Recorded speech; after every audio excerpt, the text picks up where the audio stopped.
Bonjour, je m'appelle Christophe Zoriot, je suis professeur d'épidémiologie à l'Université de Bordeaux et je suis le responsable de la cohorte iShare, qui est une cohorte sur la santé des étudiants.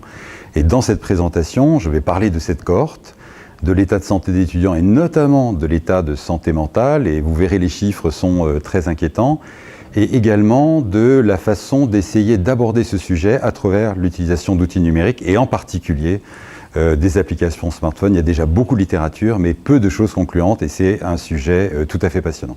Bonjour à tous. Merci beaucoup pour l'invitation, et moi je suis très content de vous parler un peu de ça, et puis qu'il y ait des discussions derrière. Comme l'a dit Marion, moi je suis épidémiologiste, médecin, je suis neurologue, enfin j'étais neurologue, mais je ne suis pas expert ni dans le domaine de la psychologie, de la psychiatrie, ni même des outils numériques. Donc je pense que certains vont être surpris ou irrités par certaines choses. C'est pas grave, hein, tenez compte de ça, et puis on en discute. Alors voici le plan de ma présentation. Donc je vais commencer par faire un descriptif de la santé mentale des étudiants, et je vais vous parler de la cohorte iShare que Marion vient d'évoquer. Ensuite, améliorer la santé mentale. Voilà, qu'est-ce que ça veut dire améliorer? Qu'est-ce qu'on met derrière ça? Les applications smartphone, et je vais vraiment me focaliser que sur les applications smartphone. L'orateur suivant va parler de plateforme web, si j'ai bien compris. Donc moi je vais parler que du smartphone et des perspectives ensuite. Alors l'étude iShare, je vais en dire quelques mots. Donc c'est une cohorte qui a été financée dans le cadre des investissements d'avenir. Et on a décidé de faire une cohorte sur la santé des étudiants, donc pas que la santé mentale. Ça, c'est vraiment important de bien comprendre. Les participants, vous voyez, c'est très simple. Il faut simplement être étudiant, c'est-à-dire être inscrit dans un établissement d'enseignement supérieur, être majeur et comprendre suffisamment le français pour répondre aux questions. Alors, c'est une e-cohorte, c'est-à-dire que tout se fait sur Internet. Et je mets des guillemets sur le tout parce que je vais vous montrer que ce n'est pas tout à fait le cas.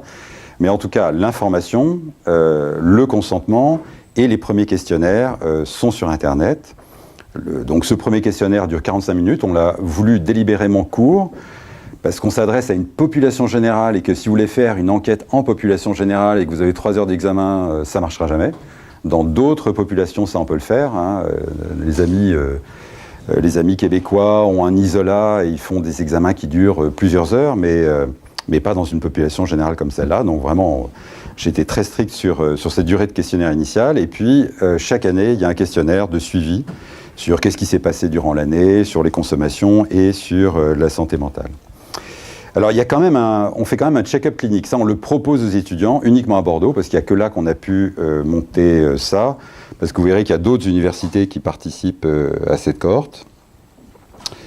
Et ce check-up est classique, je dirais, poids, taille, vision, audition, prise de la pression artérielle, un examen ophtalmo très détaillé, qui est du domaine vraiment de la recherche et c'est très intéressant, un examen dentaire également.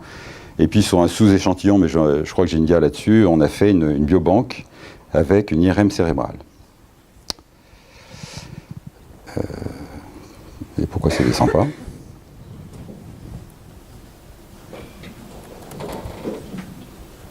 Ah, voilà, c'est à cause de ça.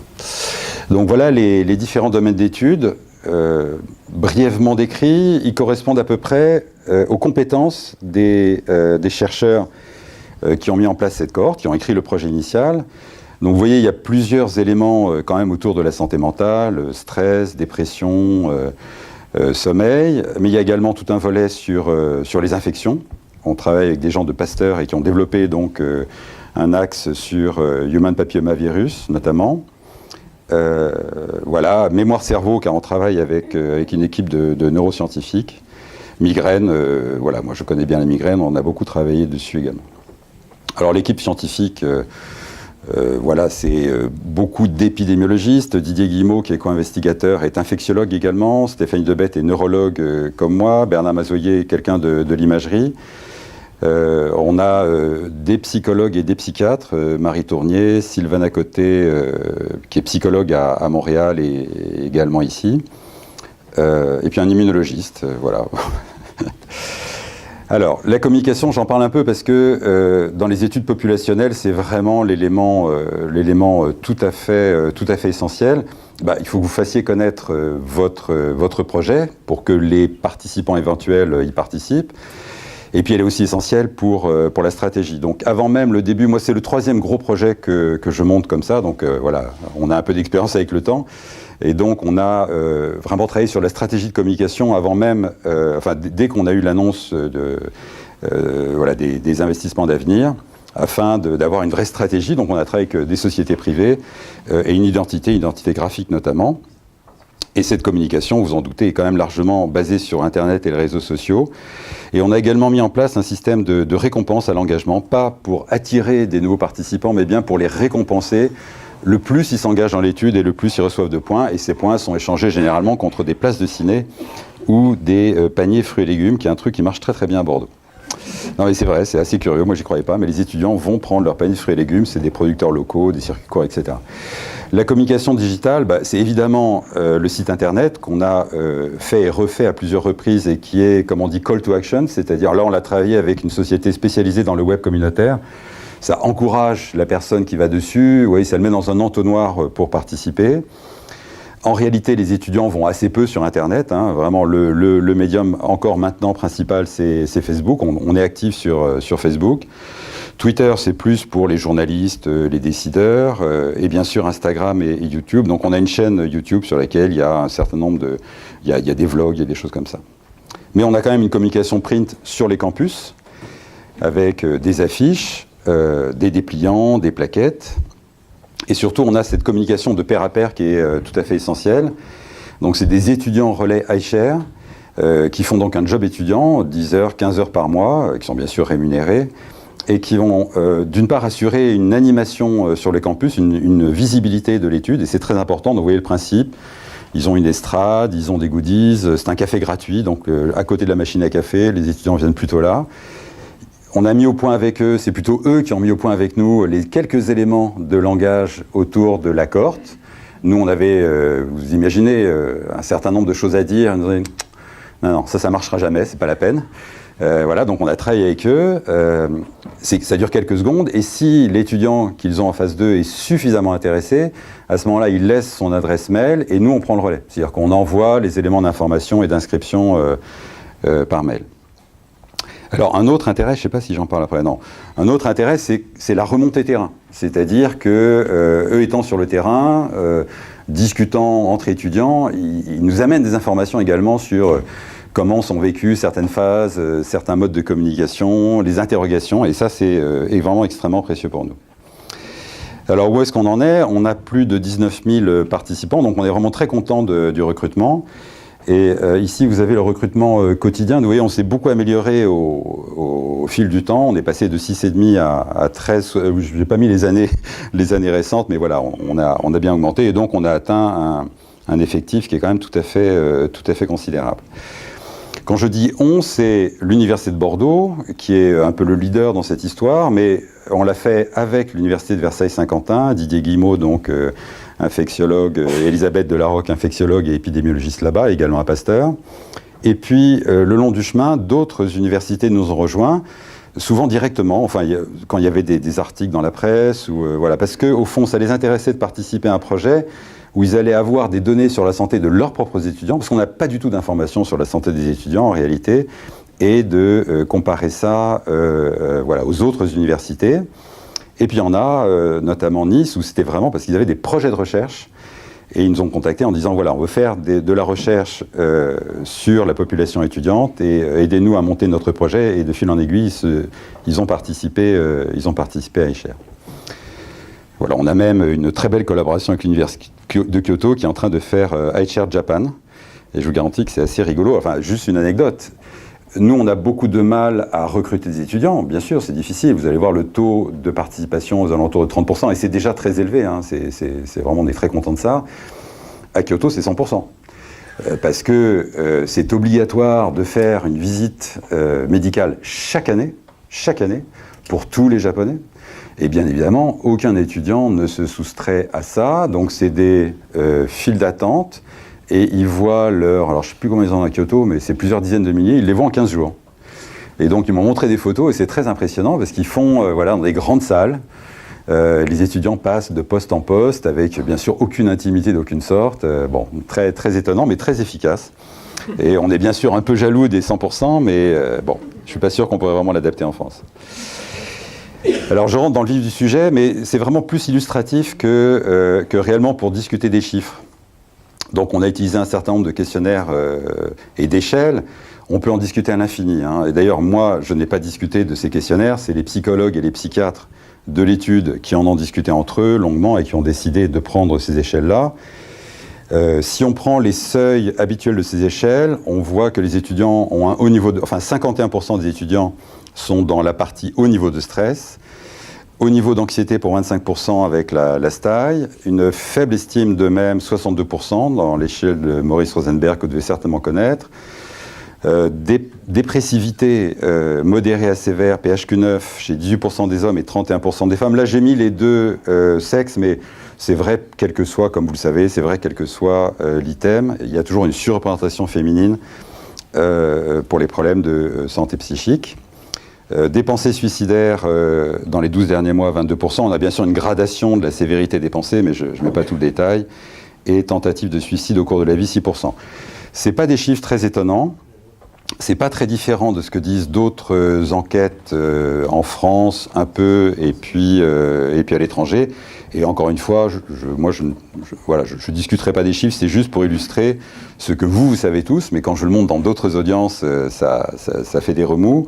C'est l'importance des problèmes de santé mentale dans cette population générale qui sont complètement sous-estimés et ignorés. Alors, du côté du tabac, des ivresses, du cannabis, des autres drogues, on a donc des informations, je vous les montre là. On a une consommation de cannabis qui est beaucoup plus importante que ce qui est dit dans d'autres études. Voilà, je ne sais pas très bien comment l'interpréter. Est-ce que c'est un effet temporel? Est-ce que c'est l'effet Bordeaux? On est proche de l'Espagne. Ou est-ce que c'est tout simplement qu'ils ont plus confiance, ils se livrent plus facilement que dans certaines enquêtes? Vous savez, il y a une enquête nationale où, en fait, l'organisme appelle un foyer et c'est la première personne qui répond qui va renseigner sur l'ensemble du foyer. Et imaginez, l'adolescent décroche et ensuite la personne au téléphone lui demande s'il fume du cannabis, etc. Les parents sont pas loin. Je suis pas sûr qu'il y ait beaucoup de choses dans ces cas-là. Voilà. Alors, taux de participation de suivi, ça c'est vraiment quelque chose de tout à fait essentiel. Sur la participation, vous voyez, elle est globalement de 30%.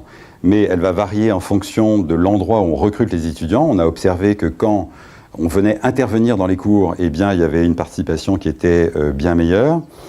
Ensuite, au premier suivi, vous voyez, il n'y en a que 34% qui participent encore. Donc on a vraiment une perte, on le savait, on l'a écrit dans le dossier quand on l'a déposé.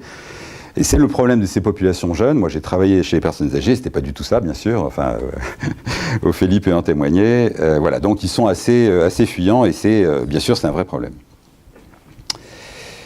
Oui, je ne sais pas pourquoi j'ai mis ça, mais enfin, il y a aussi les médicaments, excusez-moi, elle s'est intervertie, mais c'est pas grave, c'est quand même intéressant. Donc la douleur, ok, on peut comprendre, mais quand même 20% ont pris un traitement contre l'anxiété, l'angoisse ou le stress, 43% sur prescription, 7% l'ont emprunté, et puis alors le reste, on ne sait pas trop, hein, honnêtement. Bon. Et puis 12% qui prennent un traitement pour dormir, voilà, 12% des jeunes de 20 ans qui prennent un traitement pour dormir. On est en France, donc c'est banal. Alors je reviens à cette question de représentativité et donc de technique de redressement d'échantillonnage. On a un taux de participation qui est dans l'entour de 30%. Donc si on veut dire les jeunes étudiants fument en moyenne un paquet par jour, c'est pas du tout le chiffre, hein, c'est pas grave. Eh bien, comme on a un échantillon qui s'est auto-sélectionné, on ne peut pas le dire comme ça. Donc on va utiliser des techniques de redressement d'échantillonnage, comme dans n'importe quel sondage. Oui, désolé, c'est en anglais. Et on a utilisé pour ça l'ensemble des données des universités françaises qu'on a obtenues par le ministère. Et on a utilisé une méthode classique, qui est celle du Raking Ratio. Et voilà ce que ça donne. Oui, ça, ce n'est pas la peine que je le montre parce que c'est un peu compliqué. Voilà. Vous voyez, avant la pondération, donc dépression, c'était 11,8%. Après pondération, 11,0%, les désordres anxieux, 13,7, 12,5. Donc on voit que les chiffres bougent un peu, mais ils ne bougent pas tant que ça. Autrement dit, l'échantillon initial était certes auto-sélectionné, mais finalement pas si biaisé que ça par rapport à la population générale. Ce sont des chiffres quand même qui sont rassurants. Alors, on arrive maintenant à la question de, au fond, qu'est-ce que c'est améliorer la santé mentale? Alors, bon, la fréquence élevée des problèmes de santé psychique, on vient de le voir. La littératie faible, donc ça c'est aussi quelque chose de très banal dans la population générale. Les gens connaissent mal voilà, les problèmes de santé mentale. Bon. Et c'est aussi vrai chez les étudiants. Hein, il y a de la stigmatisation, il y a du déni. Il y a également chez eux, parce qu'on a fait des enquêtes et on l'a très bien vu, un manque de connaissances sur l'organisation des soins. Au fond, ils ne savent pas, par exemple, qu'il y a un centre de santé étudiant, dont je suis d'ailleurs le directeur, dans lequel il y a plusieurs psychologues, des psychiatres qui viennent consulter gratuitement. Ça, ils l'ignorent, vous voyez. Donc, il y a ce problème de méconnaissance de l'organisation des soins. Par contre, évidemment, ils ont en permanence leur smartphone et ils l'utilisent beaucoup, donc ça, c'est un énorme avantage. Et on sait aussi que, mais ça, c'est pas à vous que je vais le raconter, que les maladies mentales sévères sont souvent peu tardivement détectées. Alors, améliorer la santé mentale, est-ce que c'est finalement dépister les problèmes de santé mentale dans cette population-là? Ceux qui ne vont pas bien, ceux qui ne vont vraiment pas bien du tout, ceux qui mériteraient d'être hospitalisés, ou ceux qui sont, on va dire, à la frontière. Ça, c'est une première stratégie, hein, donc c'est du dépistage, et puis ensuite on les emmène dans le système de soins. Ou est-ce que c'est d'essayer d'améliorer la santé psychique de tous? Vous voyez, c'est vraiment très différent. Quand on dit améliorer la santé mentale des étudiants, on considère que c'est une population, et vraiment, les deux stratégies peuvent exister. Elles ne s'opposent pas, bien sûr, mais quand même, c'est des stratégies qui n'emmènent pas à la même chose. Et l'OMS a distingué ces trois types d'interventions. Donc on va les repasser rapidement, parce que je pense que c'est important. Il y a ce qu'on appelle une intervention universelle, c'est-à-dire qu'on intervient sur l'ensemble de la population, qu'elle soit malade ou non. Et ce qu'on va faire en faisant ça, c'est qu'on va globalement baisser le niveau global d'exposition, on va déplacer la courbe vers la gauche. Et quelque part, ça va permettre de diminuer aussi le risque d'événements ultérieurs. Donc un exemple, c'est, voilà, on fait baisser le stress de tout le monde. On a la solution pour ça.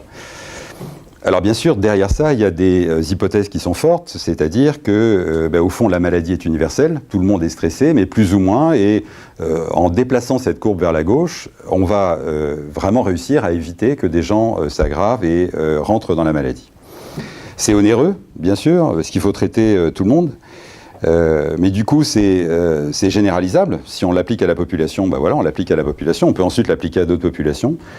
Bien sûr, ça suggère que ça existe, cette intervention de masse où on ferait baisser le stress de tous, et on va en parler, c'est vraiment pas évident. Dans certains problèmes, c'est probablement le plus efficace. Dans l'hypertension artérielle, par exemple, c'est beaucoup plus efficace de baisser la quantité de sel ingérée par la population. Donc il y a des gens qui ont une pression artérielle normale et qui vont voir leur pression baisser un peu. Mais c'est beaucoup plus efficace que d'aller dépister les hypertendus, de les traiter. En termes d'épidémiologie et de santé publique, c'est bien plus efficace. Et puis la question que ça pose dans la santé psychique, à la différence par exemple de l'hypertension artérielle, c'est mais au fond, tout le monde a un peu des problèmes autour de la santé psychique. Si on améliorait ça, finalement, est-ce qu'on ne va pas aussi améliorer pour un mieux-être, des meilleures performances au sens général du terme? Voilà, c'est aussi une des questions qui est posée. Alors l'intervention sélective, elle, c'est sur des groupes exposés, mais qui soient ou non malades. Donc vraiment, voilà, il y a déjà un degré de gravité. Et l'idée générale, c'est qu'on identifie donc des sujets qui sont quand même déjà voilà, à la limite, en sachant que la plupart des malades vont se recruter dans ce groupe-là en réalité. Voilà, c'est assez rare que quelqu'un qui avait des chiffres de pression strictement normaux, pas de diabète, etc., tout d'un coup fasse un AVC. Oui, c'est possible, mais par contre, on sait que voilà, à partir d'un certain niveau de pression, on a intérêt à ce moment-là à faire des interventions sur ce groupe-là. Donc là, ça se déclinerait sur l'identification des hauts niveaux de stress, qui est complexe parce que ça veut dire un dépistage. Voilà, donc il y a une complexité quand même. Et là, par contre, c'est plus difficilement généralisable parce que quand vous voulez le généraliser, il faut retrouver les mêmes sujets, des sujets qui ont un haut niveau de stress. Autrement dit, il faut que, de nouveau, ils se dépistent.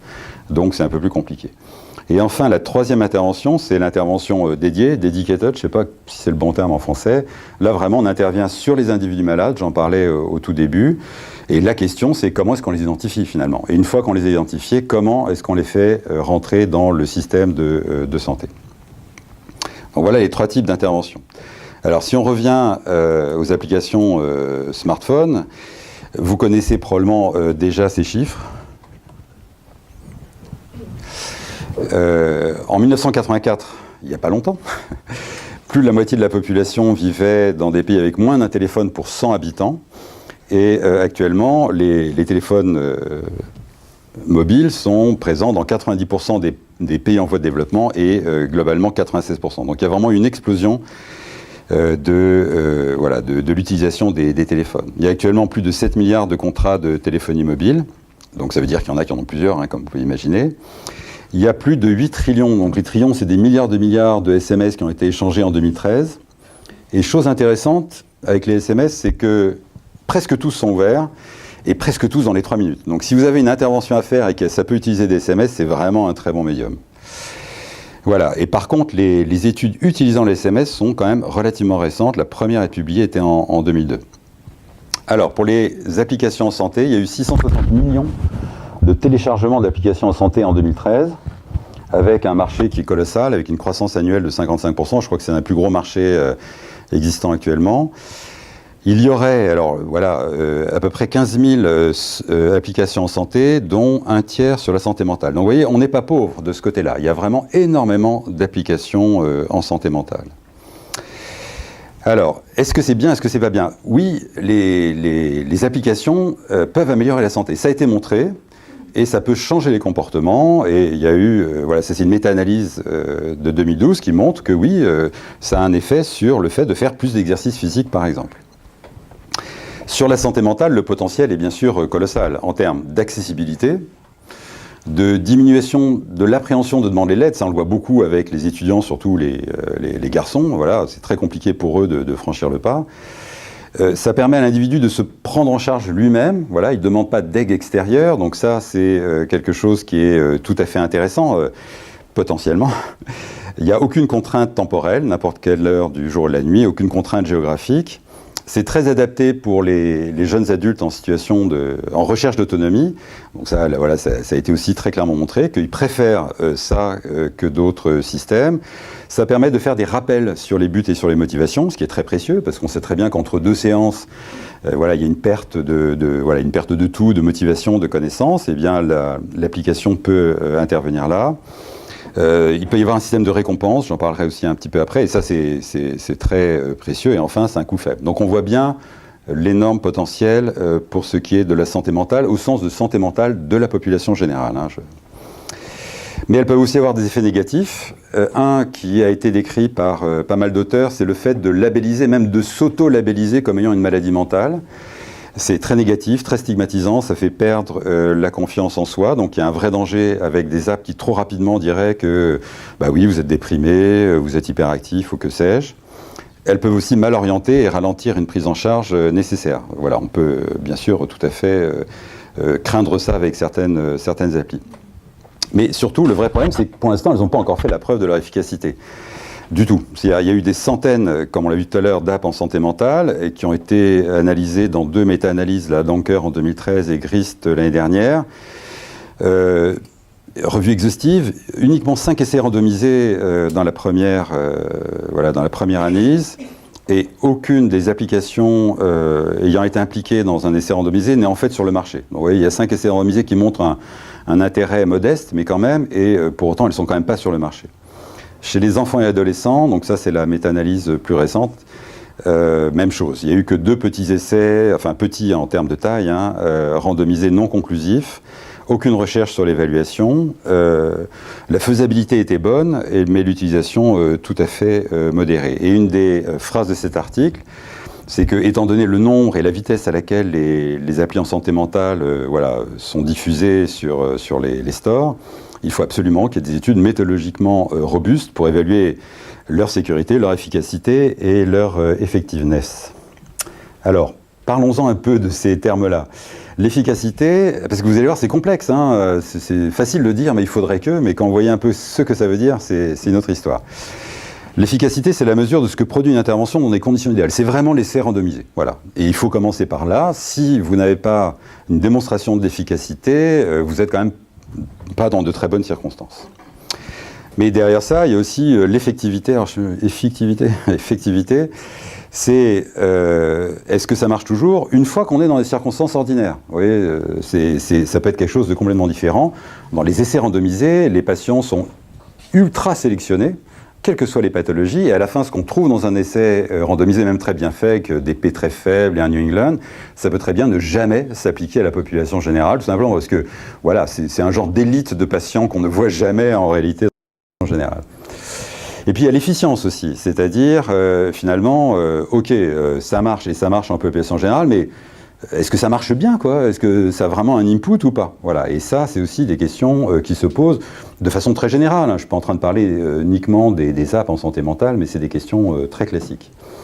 Et puis il y en a d'autres, bien sûr. Il y a la fiabilité. On rentre plus dans les problèmes de process industriels, mais c'est quand même important aussi. La validité interne et externe, je ne vais pas rentrer dans les détails. Et puis tout le reste, c'est-à-dire sont des données personnelles qui sont sensibles, très sensibles, RGPD, la transparence des utilisateurs, la sécurité, l'interopérabilité. J'ai mis en gras l'expérience utilisateur, la facilité d'utilisation qui sont souvent complètement négligées chez les fabricants d'applications, notamment les académiques. L'accessibilité, l'évolutivité et puis bien sûr le coût et le modèle économique. Si c'est le secteur privé qui fait une app, il faut absolument que le secteur privé retombe sur ses pattes. Et c'est de plus en plus vrai pour le secteur public, on en parlait avec Marie. Bon, tout ça, vous voyez, c'est déjà assez lourd, mais on n'est toujours pas sur la question, qui est vraiment la question, c'est au fond, quelle est la cible et comment est-ce qu'on l'atteint? Voilà. Et ça, c'est vraiment la question absolument essentielle. On voit pas mal de fabricants d'apps qui, au fond, veulent faire une app universelle, qui va marcher chez tout le monde. Et ça, c'est la meilleure façon que ça ne marche chez personne, bien sûr. Et je ne parle pas, encore une fois, que de la santé mentale, mais de beaucoup d'apps qui sortent sur tous les problèmes de santé et qui se cassent la figure au bout de quelques mois. Une des questions essentielles, c'est pourquoi est-ce que les personnes, finalement, téléchargeraient l'app et ensuite l'utiliseraient dans le temps? Ça, c'est vraiment des questions. Tant qu'on n'a pas commencé à avoir des réponses à ça, tout ce travail-là est complètement inutile. Et c'est des questions extrêmement complexes. On est vraiment sur des problèmes d'intérêt, de comportement, d'apport positif de l'app, etc. Et une majorité d'apps vraiment ne marche pas, et plein, une majorité, pour ne pas avoir suffisamment passé de temps à ces questions et ne pas les avoir intégrées au développement. Mais dès le début, c'est pas une fois que l'app est là qu'on peut se dire, ah bah tiens, est-ce que ça va intéresser les utilisateurs? Parce qu'on est actuellement dans une logique de marché vraiment toujours. Et c'est ça, et c'est normal, et c'est très bien. C'est vraiment le privé qui a explosé sur le marché du numérique. Et avec cette logique de marché, c'est-à-dire on met un produit, Apple, voilà, on met un produit sur le marché, et puis au fond, voilà, s'il est bien, les gens vont l'acheter, et c'est ça le résultat, c'est ça qui compte. Nous, on est dans la santé, c'est quand même très différent, c'est-à-dire qu'on a une cible en tête. C'est pas parce que des gens vont télécharger une app, s'ils n'en ont pas besoin, bah c'est bien, elle a été téléchargée 50 000 fois, mais voilà, si c'est des gens qui au fond n'étaient pas du tout concernés par le problème de santé qu'on met dans l'app, bah voilà, on a complètement raté, on a raté notre cible. Et très souvent, ceux qui téléchargent l'app, quand vous n'avez pas réfléchi à tout ça, c'est ceux qui n'en ont absolument pas besoin. C'est une des vraies constantes, ça. Voilà, c'est des règles très connues en termes de prévention. Alors déjà, savoir n'est pas agir en santé. Et ça, c'est une erreur qu'on fait tous, nous, soignants, vraiment. Bon, c'est qu'on pense qu'une fois qu'on a le savoir, on le transmet et c'est bon, la personne a compris. Bon, ça marche pas. C'est positif, c'est de l'empowerment, mais si vous délivrez un savoir sans accompagnement, voilà, vous connaissez tous les problèmes de distorsion que ça peut créer et ça a été montré, il y a de nombreuses études, ça aggrave même les inégalités sociales de santé. D'autre part, il y a quelques règles qui sont connues, mais je vous les répète parce qu'elles sont intéressantes. Ce ne sont pas les populations les plus concernées qui sont les plus touchées par les campagnes de prévention. Ça, c'est vraiment un motto. C'est vrai tout le temps, pour plein de raisons. Mais voilà, on le sait très bien, quand on fait de la prévention, avant tout, on ne touche pas la cible qu'on souhaite toucher. Ensuite, tout n'est pas question de responsabilité individuelle. C'est vrai pour plein de choses, mais si on a un environnement obésogène, par exemple, accès à des aliments de mauvaise qualité et très facilement, voilà, en gros, votre environnement va vous transformer en obèse, voilà, malgré vous, je dirais. L'évidence des uns n'est pas l'évidence des autres, j'en ai un peu parlé, mais entre médecins et malades, entre experts et profanes, entre applications et utilisateurs, eh bien les mots ne sont pas les mêmes et les concepts ne sont pas les mêmes et la perception des concepts n'est pas les mêmes. Et enfin, il y a un très grand poids des influences sociales, beaucoup plus qu'on ne croit. Nous sommes des animaux sociaux et globalement on a tendance à faire un peu comme les autres, ou plutôt comme on croit que les autres font. Voilà, donc vous voyez, toutes ces choses-là illustrent bien la complexité de ce qu'on fait quand on fait une application. Il faut essayer d'intégrer tout ça. Alors, j'ai juste 3 choses à dire sur les applis en santé mentale, après beaucoup de lectures, de discussions avec les uns et les autres. Il y a plein de choses à dire, mais voilà, la première, c'est que vraiment, si vous voulez faire une appli voilà, qui a un impact, il faut bien sûr qu'elle soit adossée sur les thérapies cognitivo-comportementales. Enfin, ici, je pense que ça ne posera pas de problème. Et d'abord, voilà, ça marche. Les TCC, il y a 106 méta-analyses qui le montrent dans un grand nombre de problèmes psychologiques. Il a également été montré que les TCC auto-administrés sur ordinateur marchent. Voilà, je vous ai mis une référence d'une méta-analyse de 49 essais randomisés. Il y a un papier relativement récent, BMC Psychiatrie, qui montre qu'ils ont comparé smartphone et ordinateur, et ça marchait aussi bien sur smartphone que sur ordinateur. Et enfin, les TCC sont efficaces en prévention, donc on revient à cette idée de population, donc vraiment c'est très intéressant, et il a été montré qu'elle permettait d'éviter l'aggravation vers une maladie clinique. Un deuxième message, c'est l'adaptation de l'utilisateur. J'en parle un peu depuis le début, et je pense que vous connaissez parfaitement ça, mais quand même, une application qui dit, bah voilà, tout le monde, j'ai un seul individu en face de moi, ça ne marche pas. Ça n'intéresse pas l'utilisateur, ça ne marche pas en santé, ça ne marche pas en prévention, ça ne marche jamais, quoi. Voilà. Donc ça veut dire qu'il va falloir faire une étude extrêmement voilà, détaillée de la cible, j'y reviens, et puis de connaître ses besoins. Donc il y a toute une phase initiale qu'il ne faut vraiment pas du tout négliger, de façon plus tard à pouvoir faire une adaptation de l'app en fonction de l'individu. Et donc il faut construire finalement voilà, la demande avec les individus, et il y a des stratégies ensuite pour que cette adaptation se fasse de façon un peu plus automatique, parce que vous allez bien sûr pas le faire sur chaque individu. Donc c'est le recueil de son profil initialement et de son besoin, donc il doit y avoir déjà une information qui passe dans l'app autour de ça. Ensuite, on peut étudier le comportement de l'utilisateur dans l'application. Est-ce qu'il prend tel ou tel module? Est-ce qu'il y va souvent? Vous voyez, le temps qu'il y passe. Et puis, on peut ensuite faire des analyses des comportements et des expériences en vie réelle avec l'EMA. Autre... oui, c'est vrai que... Voilà. Troisième message, je suis très prétentieux en parlant de message, hein, mais bon. La gamification est indispensable. Moi, je suis vraiment arrivé à cette conclusion. J'y croyais pas trop. Enfin bon, on a beaucoup discuté dans l'équipe. J'ai parlé avec des gens à Sydney, au Canada, etc. Vraiment, il faut gamifier. Alors, quand on dit gamifier, il ne s'agit pas de créer un jeu. Ça, c'est une autre histoire. Ça, voilà, bon, c'est très bien, mais c'est une autre histoire. Mais c'est d'utiliser les mécanismes du jeu, les défis, les récompenses, une présentation ludique, la philosophie finalement du jeu, pour votre application. Alors ça a plein d'intérêts, ça permet de présenter de façon simple une réalité qui est complexe, et du coup ça permet d'aider l'utilisateur à comprendre les causes et les effets. Alors ça peut être, bien sûr, voilà, on se dit oui, on est un peu trop didactique, mais quand même, ça peut faire passer des messages. Ça peut surtout améliorer la motivation à utiliser l'application. Et ça, c'est vraiment extrêmement précieux, c'est-à-dire que un jeu, on s'y prend, quoi, voilà, on a envie de gagner, on a envie d'avancer. Ça ne crée pas de nouveaux buts. Il ne faut pas non plus se dire qu'on est en train de tordre complètement l'histoire.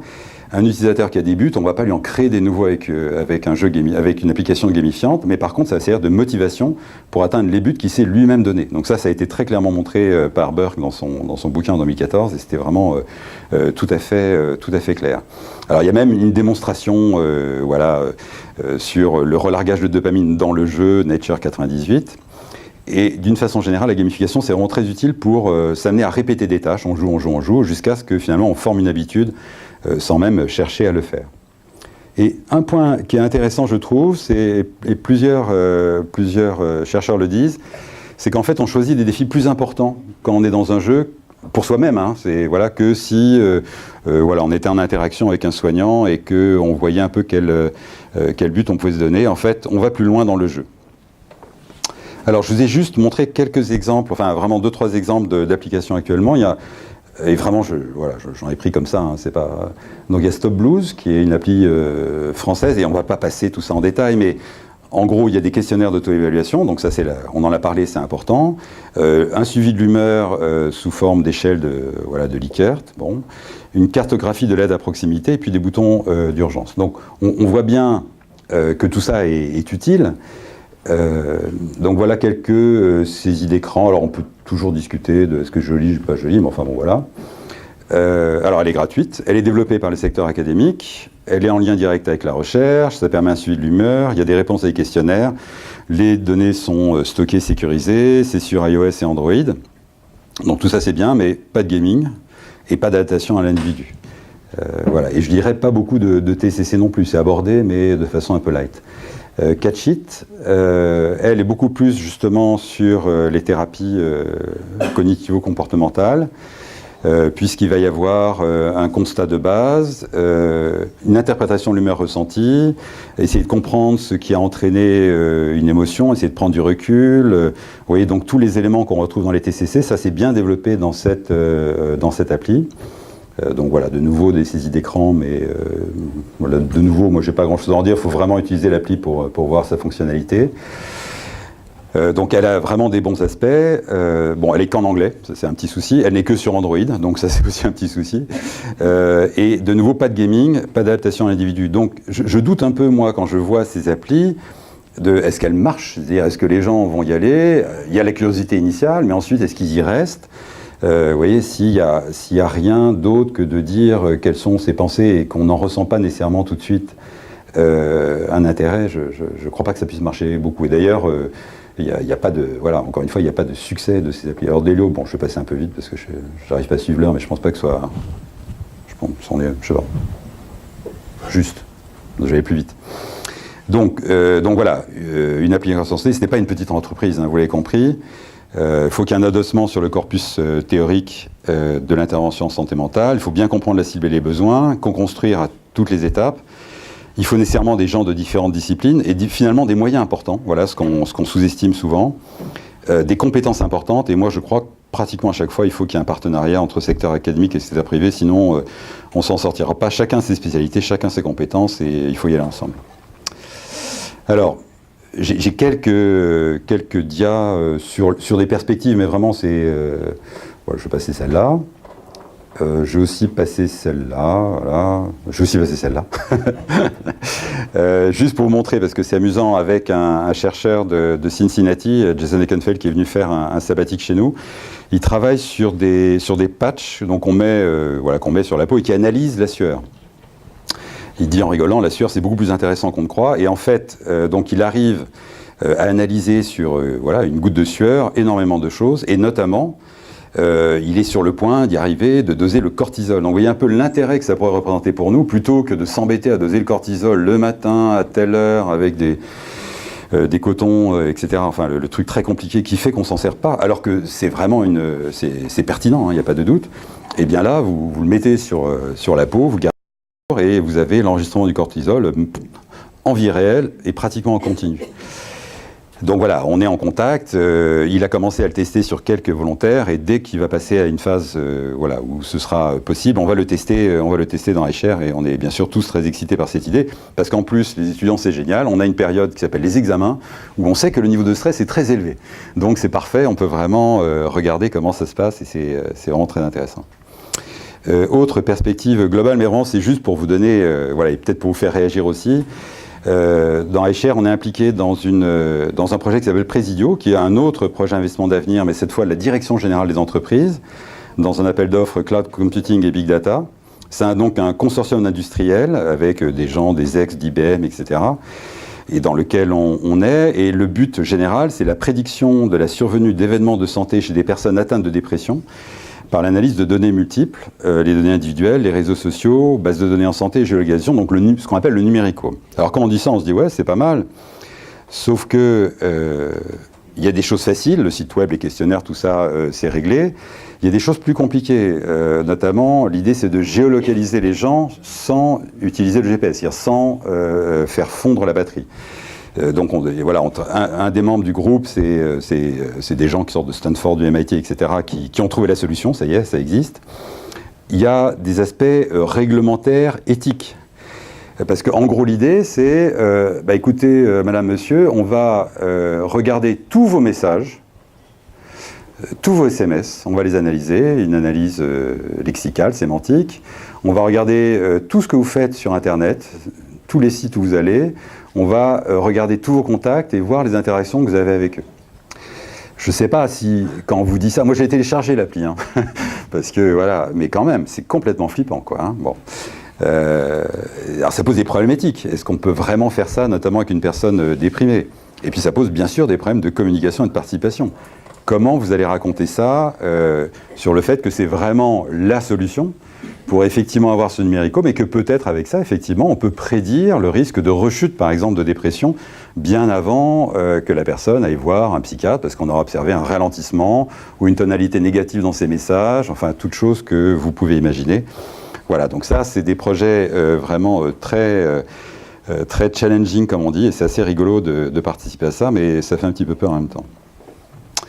Alors, pour conclure, 2 derniers dias, c'est vraiment, il ne faut pas oublier quelque chose, c'est que l'environnement compte aussi. Je l'ai dit un petit peu tout à l'heure, et l'influence du groupe sur les comportements de santé. Donc ça a été montré par des papiers très discutés ensuite, de Christakis et Fowler, avec, je vous montre juste 2 résultats. Si une personne devient obèse, la probabilité qu'un de ses amis devienne également obèse est de 271%. Et quand les fumeurs arrêtent, leurs amis ont 36% de chances d'arrêter également. Donc ça veut très clairement dire ce qu'on sait tous, mais là, ça le chiffre et ça a encore une fois généré un débat très intéressant sur le fait qu'on est des animaux sociaux et que, bien sûr, il y a l'individu, mais il n'y a pas que l'individu, il y a l'environnement. Et donc ça pose, moi je trouve, la question du rôle des outils numériques pour la prévention, mais non pas vers l'individu, mais plutôt vers les groupes et les communautés connectées. Vous voyez, ça c'est des choses qui commencent à être explorées, mais qui sont peut-être porteuses de beaucoup plus de résultats que systématiquement s'adresser à l'individu. Et puis, il y a autre chose, c'est voilà, tout n'est pas qu'individu, empowerment, marketing social et changement de comportement. Et j'aime bien ça. C'est une revue systématique sur la santé mentale des étudiants de collègues australiens, paru en 2016. Et voilà ce qu'ils disent. C'est la meilleure stratégie pour améliorer le mental well-being, donc la bonne santé psychique, c'est de changer la façon dont les étudiants sont enseignés et évalués. Voilà. Ils ont des chiffres pour dire ça. C'est pas bon. Le social marketing, ça marche pas du tout. Et pour ce qui est de politique pour promouvoir la santé mentale, on n'a pas vraiment de conclusion. Donc eux, ils concluent vraiment de façon très forte que voilà, si on veut changer les choses, c'est au niveau de l'enseignement et de l'évaluation de l'enseignement et pas tellement autour d'une appli santé mentale qui ferait tout.